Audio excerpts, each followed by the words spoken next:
হে খোদা, এই পরাধীন জাতিকে সাহস দাও, শক্তি দাও, শক্তি দাও।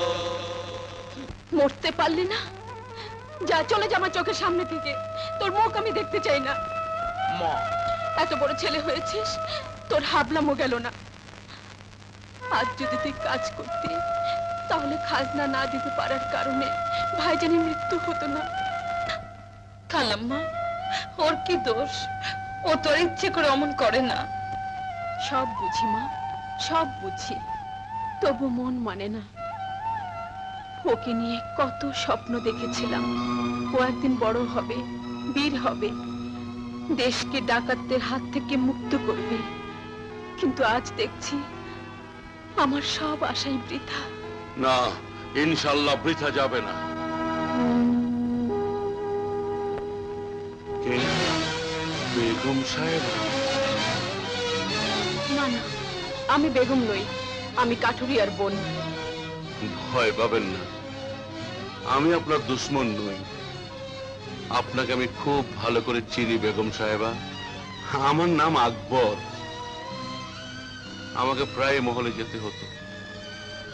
আমি ছিলাম ভূতপূর্ব বাদশার অস্ত্র নির্মাতা ও সরবরাহকারী।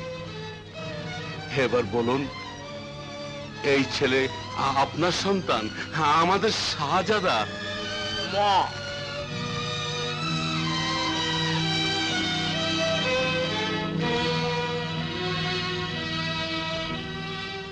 হ্যাঁ ভাই, এই আপনাদের শাহজাদা।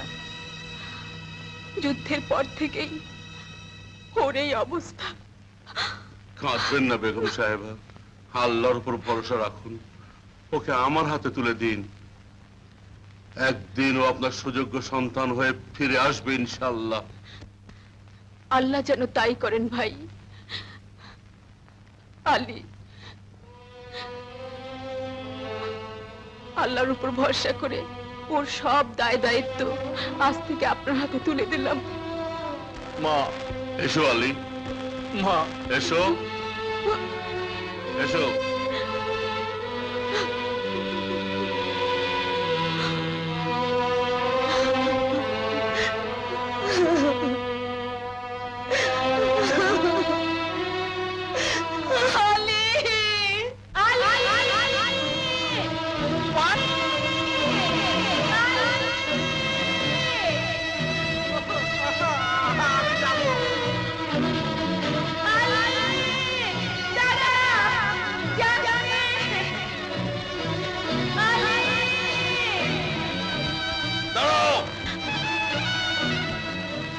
তুমি বাড়ি ফিরে যাও মা।